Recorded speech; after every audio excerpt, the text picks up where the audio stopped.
పేదల జీవితాలతో ఆడుకుంటూ వారి నోటికాడ కూడు తీసేస్తుంది ఈ కూటమి ప్రభుత్వం.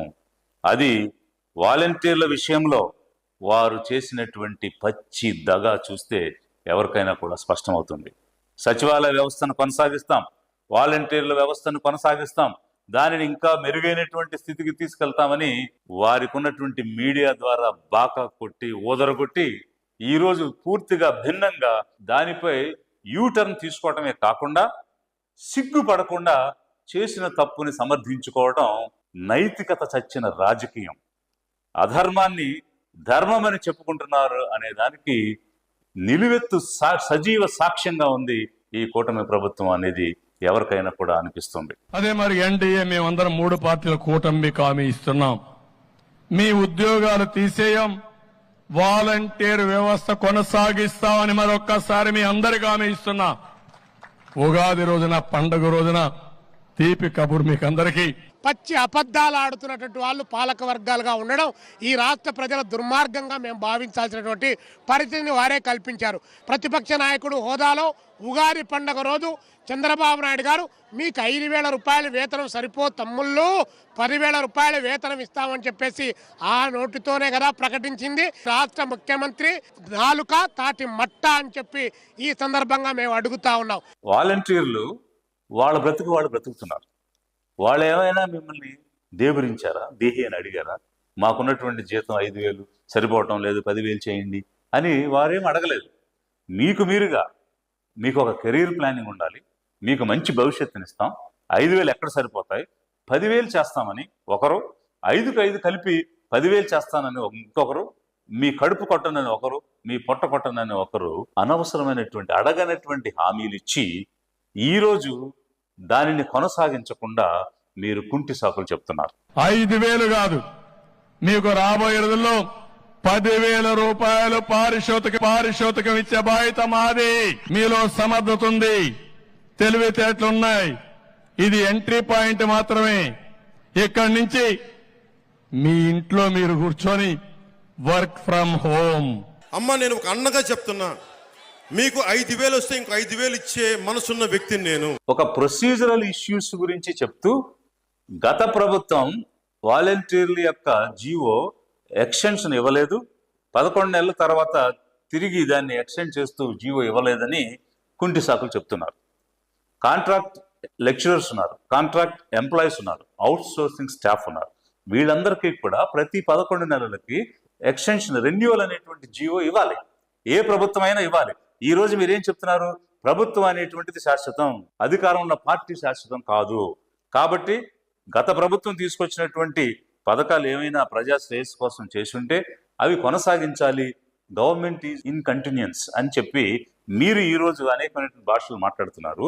మరి అదే ప్రభుత్వం శాశ్వతం, ఏవైతే ప్రజా శ్రేయస్కర కార్యక్రమాలు ఉన్నాయో అది ఎవరు చేసినా కొనసాగించాలి అని చెప్తున్న మీరెందుకు కొనసాగించలేకపోయారు? ఒకవేళ గత ప్రభుత్వం కొనసాగించలేదంటే వారు దీని మీద ఏమన్నా పునరాలోచన చేయాలనుకున్నారేమో.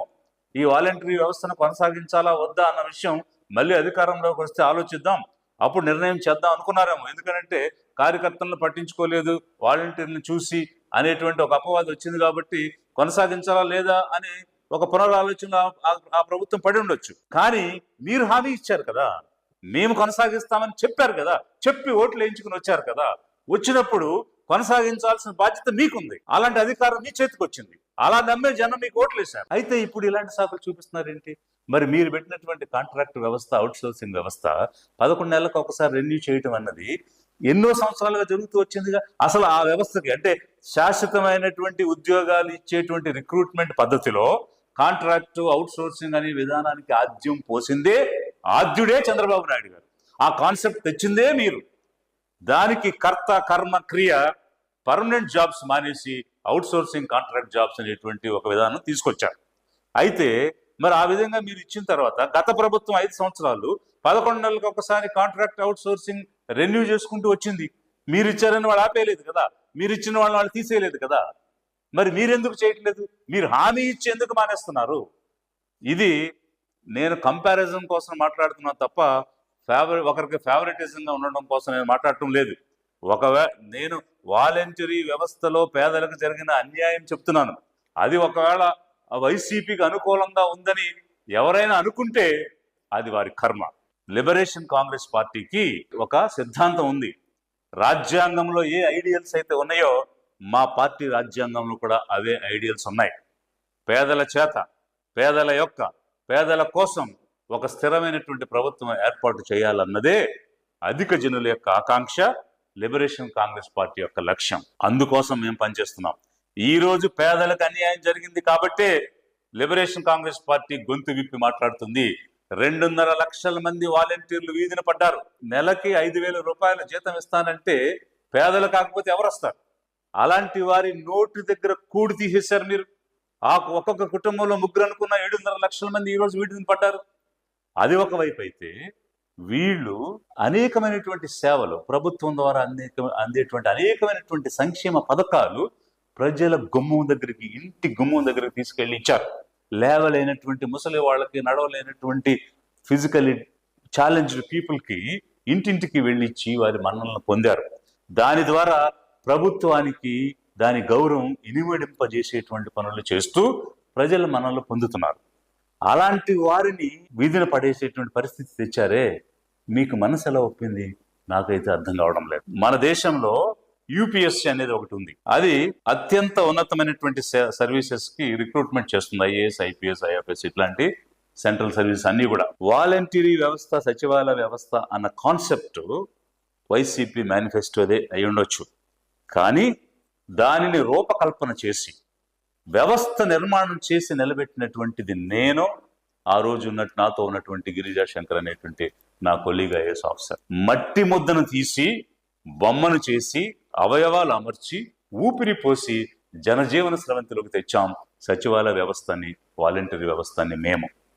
అలాంటిది ఒక పారదర్శకతతో ఒక యూపీఎస్సీ చేసే రిక్రూట్మెంట్ సంవత్సర కాలం తీసుకుని 1,500 నుంచి 2,000 ఉద్యోగాలు ఇస్తుంది. అయితే 2 నెలల కాలంలో 60 రోజుల్లో అత్యంత పారదర్శకతతో చిన్న పొరపాటు కూడా లేకుండా 1,31,000 పర్మనెంట్ జాబ్స్ రిక్రూట్ చేశాం.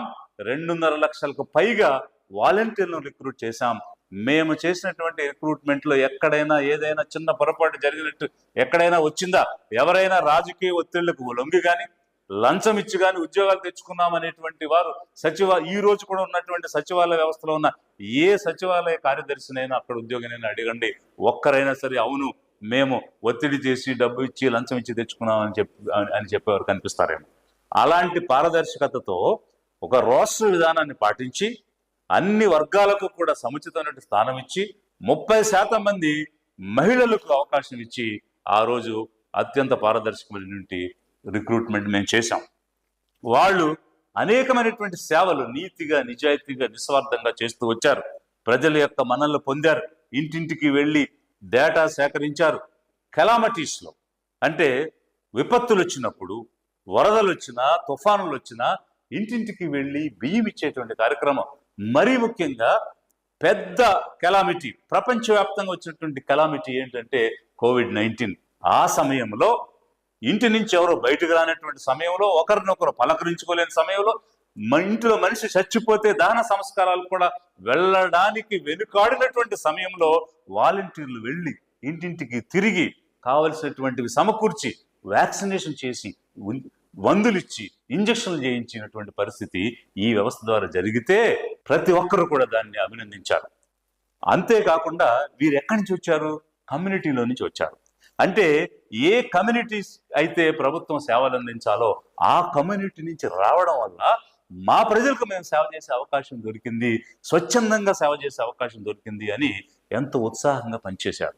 ఐక్యరాజ్య సమితి కానీ, వరల్డ్ బ్యాంక్ కానీ, నీతి ఆయోగ్ కానీ ఏం చెప్తుందంటే ఏదైనా కమ్యూనిటీ డెవలప్మెంట్ జరగాలన్నా, డెవలప్మెంట్ ప్రోగ్రామ్స్ ముందుకు తీసుకెళ్లాలన్నా ఆ కమ్యూనిటీలో నుంచే వాలంటీర్లు తీసుకుని, కమ్యూనిటీలో నుంచే స్వచ్ఛందంగా వచ్చే వాళ్ళని తీసుకుని పనిచేస్తే మరింత ఎఫెక్టివ్గా ఉంటుందని ఒకవైపు ఆ రకమైనటువంటి థీసిస్లు మనకు కనిపిస్తున్నాయి. మంచి చెడు అనేటువంటివి ప్రతి చోట కూడా ఉంటాయి, సమాజంలో ఉన్నాయి. ఒకవేళ ఎవరైనా పర్టికులర్ వాలంటీర్ పొరపాటు చేశాడంటే, లేదా రూల్స్ అతిక్రమించాడంటే, లేదు రాజకీయంగా వెళుతున్నాడు, బంధుప్రీతి చూపిస్తున్నాడంటే చర్యలు తీసుకోవచ్చు. మనం డిసిప్లినరీ యాక్షన్ తీసుకునేటువంటి పద్ధతి ఉంది, దాని ప్రకారంగా చేయొచ్చు. అంతేగాని వ్యవస్థ మొత్తాన్ని కూడా నిలుపుదల చేయడం అనేటువంటిది, దానికి తోడుగా యూటర్న్ తీసుకోవడం అనేటువంటిది ఏ విధంగానూ కూడా సబబు కాదు, సహించలేనటువంటి విషయం. మరి చంద్రబాబు గారికి ఇలాంటి యూటర్న్ తీసుకునే నైజం ఉంది, ఇచ్చినటువంటి హామీలు నెరవేర్చడు అనేటువంటి అపవాదు ఉంది. గతంలో ఎన్టీ రామారావు గారు పూర్తి మద్యపాన నిషేధం చేస్తే వీరొచ్చి ఆ మద్యపాన నిషేధాన్ని ఎత్తేశారు. సో ఇప్పుడు వాలంటరీ వ్యవస్థను ఉంచుతామని చెప్పి ఇప్పుడు ప్రభుత్వంలోకి వచ్చి ఆ వ్యవస్థను నిలుపుదల చేశారు. రిక్రూట్మెంట్ పూర్తయిన తర్వాత ఏ ఏ వర్గాల నుంచి ఈ ఉద్యోగ అవకాశాలు వచ్చాయని మేము ఒక అసెస్మెంట్ కూడా చేయడం జరిగింది.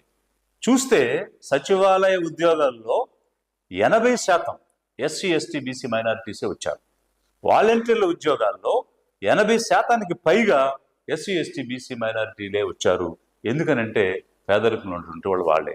కానీ ఈ వ్యవస్థ, ఈ వాలంటీర్ వ్యవస్థ ద్వారా వచ్చినటువంటి ఒక గొప్ప మార్పు ఏంటంటే అంతవరకు ఉన్నటువంటి ఫ్యూడల్ వ్యవస్థ, భూస్వామ్య వ్యవస్థని, అదేవిధంగా ఆధిపత్య వర్గాల యొక్క పెత్తందారీ వ్యవస్థని ఈ వ్యవస్థ బ్రేక్ చేసింది. ఎందుకనంటే ఏ పనున్నా, ఏ సమస్య ఉన్నా నేరుగా సర్వీసెస్ పొందడం అనేటువంటిది ఒక బూర్జువా దగ్గరికి, ఒక భూస్వామి దగ్గరికి వెళ్ళి వాళ్ళు చెప్పులు విడిచి అయ్యా బాబు మాకు ఈ సమస్య ఉందని అడుక్కునేటువంటి పరిస్థితి కాకుండా ఇంటికి వచ్చి నీకే సమస్య ఉంది, నీకే పథకం రాలేదు అని అడిగేటువంటి విధానంలో ఒక పారాడైమ్ షిఫ్ట్ అనేటువంటిది కలిగింది. అందుకోసమా మీరు ఈ వ్యవస్థను కంటిన్యూ చేయకుండా మళ్ళీ మన పెత్తనం పోతుందేమో, మన అనుచరులు ఎవరైతే ఉన్నారో గతంలో జన్మభూమి కమిటీలను పెట్టి ఆ జన్మభూమి కమిటీలు చేసినటువంటి నిర్వహణ వల్ల మీరు ఓడిపోయినటువంటి విధానం మీకు గుర్తుందో లేదో, మళ్ళీ అలాంటి ఒక బూర్జువా వ్యవస్థ, భూస్వామ్య వ్యవస్థ, పెత్తందారీ వ్యవస్థ తీసుకురావడం కోసం ఈ వాలంటీర్ల వ్యవస్థను ఆపేశారా అనేటువంటి పరిస్థితి కూడా ఈరోజు జనంలో చర్చ జరుగుతున్నది. ఎన్నికల ముందు జరిగినటువంటి విషయం ఒకసారి పరిశీలిస్తే వాలంటరీ వ్యవస్థ వల్ల అనేకమైనటువంటి ప్రభుత్వ సేవలు ప్రజలకు చక్కగా అందుతున్నటువంటి పరిస్థితిలో, ప్రభుత్వం యొక్క ఇమేజ్ పెరిగినటువంటి పరిస్థితిలో వీళ్ళు గనక కొనసాగితే మనము కూటమిగా గెలవడం కష్టం.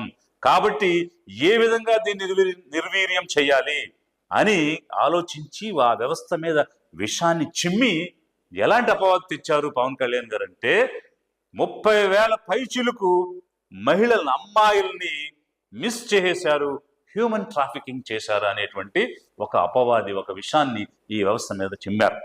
I'm challenging honourable PR minister mister Pawan Kalyan, if it is true, మీరు చెప్పింది నిజమైతే 30,000 మంది మహిళలు మిస్ అయితే చర్య తీసుకోండి.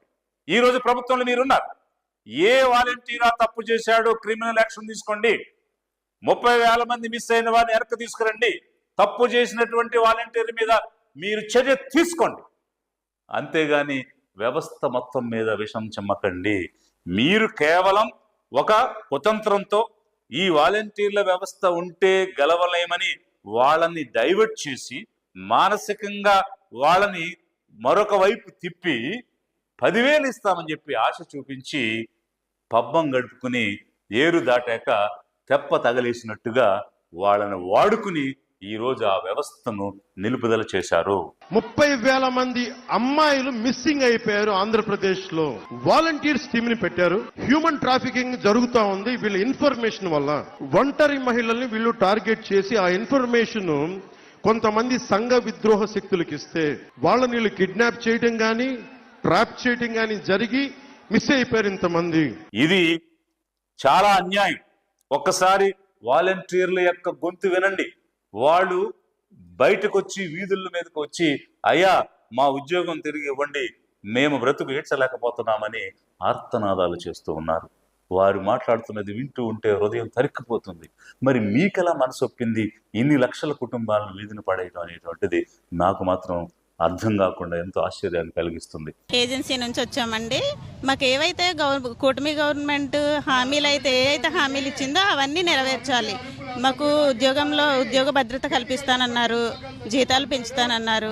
ఇప్పుడు మొత్తానికి ఆదాయం లేకుండా మాకు పూట గడవలేని పరిస్థితిలో మమ్మల్ని వదిలేశారు. ఏ కారణం చేత వదిలేశారో మాకు తెలియదు. ఎన్నికల ముందు నేను ఇస్తాను అన్నారు. ఏంటండి ఇచ్చేది? ఇదే అండి రోడ్డు మీద నిలబెట్టడం ఆయన ఇచ్చే పనిష్మెంట్ మాకు. ఆయన ఏమన్నారు? ఆయన వచ్చిన తర్వాత అధికారంలోకి నేను కొనసాగిస్తా అన్నాడు. మరి కొనసాగిస్తా అన్నదాన్ని ఇన్ని రీజన్స్ చెప్పుకుంటా మమ్మల్ని ఇలా నడి రోడ్డు మీద నిలబెట్టడం ఆయన ఎంతవరకు కరెక్ట్ అయితే కాదండి. ఆయన ఇస్తా అన్నదే మేము అడుగుతున్నాం. మేము ఆయన అడగలేదు, డిమాండ్ చేయలేదు. ఆయనే ఉగాది దినంగా మీకు తీపి కబురు, ఉగాది దినంగా మీకు శుభవచనం అన్నారు. ఏదండి అది? ఏదో ఆ రోజు నోటుకు వచ్చింది ఓగిశాడు. ఈ రోజు అనమాట ఆ తీపి గుర్తుని చేతి గుర్తుగా అనమాట మమ్మల్ని మిగిల్చాడు. నిజంగా దేవుణ్ణి నమ్ముకునే వ్యక్తి అయితే గనక చంద్రబాబు నాయుడు గారు ఇంతమంది ఆడలు ఉసిరైతే పోసుకోరండి. ఈ రాష్ట్రంలో అబద్ధాల కోర ఎవరైనా ఉన్నారంటే స్వయాన నారా చంద్రబాబు నాయుడు గారే. మేము అడగకుండానే హామీలు ఇచ్చి మేము అడిగాము ఆయన్ని. 5 నుంచి 10,000 చేస్తానన్నావు. మేమేం ద్రోహం చేశాం? ఏమైనా పాపం చేశామా? 1 రూపాయి అవినీతి లేకుండా ప్రజలకు సేవ చేయడం మేము చేసిన నేరమా? ప్రజలకి ఇన్ టైంలో మేము సర్వీస్ చేయడం నేరమా? అబద్ధాల కోరి ముఖ్యమంత్రి ఒకటే చెప్తున్నావు, 2,60,000 మంది జీవితాలని ఉరితాడు బిగించావు. నువ్వు కనుక మారకపోతే మేము ఒకటే చెప్తున్నావు, విజయవాడ స్తంభింపజేస్తాము. ఇంతమంది మహిళా మోతలను తీసుకొచ్చి రోడ్డు మీద పడేసావే. ఈ శాపాలు ఎవరికి ఇవ్వాలి? ఈ పాపం ఎవరిది? ఆ పసిబిడ్డలు ఎవరు? నువ్వు హామీ ఇచ్చే గెలిచావు కదా, మా ఓటు బ్యాంక్ మనం మర్చుకున్నావు కదా. ఇంతమంది పోలీస్ వ్యవస్థను తీసుకొచ్చావే. నువ్వు పోలీసులను అడ్డు పెట్టుకుంటే ప్రజాస్వామ్యంలో హిట్లర్ లాంటి నీయంత, గడాఫీ లాంటి వాళ్ళే భూస్థాపితం అయిపోయారు. నువ్వెంత? ప్రజలు కూడా అర్థం చేసుకోవాలి, జనం కూడా గమనించాలి. ఇలాంటి బూటకపు హామీలు ఇచ్చి కొత్త ఉద్యోగాలు ఇవ్వలేదు సరికదా, ఉన్నటువంటి వాళ్ళని 2.5 లక్షలకు పైగా బ్రతుకుతున్నటువంటి వాళ్ళ నోటి దగ్గర కూడి తీసి వాళ్ళ పొట్ట కొట్టేస్తున్నారని అంటే ఏమి ప్రభుత్వం అనుకోవాలి? ఇది జనం ఆలోచించమని నేను కోరుతున్నాను. వాలంటీర్స్కి నేను ఒకటే చెప్తున్నా, నేను ఎప్పుడు మీ పొట్ట కొట్టను, నేను ఎప్పుడు కూడా మిమ్మల్ని కన్నీరు పెట్టే పని చేయను. లిబరేషన్ కాంగ్రెస్ పార్టీగా ప్రభుత్వాన్ని ఏమి డిమాండ్ చేస్తుందంటే, ఈ వ్యవస్థ ఎంతో చక్కగా పనిచేస్తూ ఉన్నది, అనేకమైనటువంటి ప్రశంసలు తీసుకొని వచ్చింది. మీకు చేతనైతే ఇంకా మెరుగుగా చేయండి, ప్రక్షాళన చేయండి. అంతేగాని అలా నిలుపుదల చేసి పేదల కడుపు కొట్టొద్దు, వాళ్ళ పొట్ట కొట్టొద్దు. తిరిగి ఈ వ్యవస్థను పునరుద్ధరణ చేయమని, వారిని కంటిన్యూ చేయమని లిబరేషన్ కాంగ్రెస్ పార్టీ డిమాండ్ చేస్తూ ఉన్నది. అంతేకాదు, వాలంటీర్లకు న్యాయం జరగకపోతే ఎంతటి ఉద్యమానికైనా లిబరేషన్ కాంగ్రెస్ పార్టీ వెనకాడదని కూటమి ప్రభుత్వాన్ని హెచ్చరిక చేస్తున్నాం.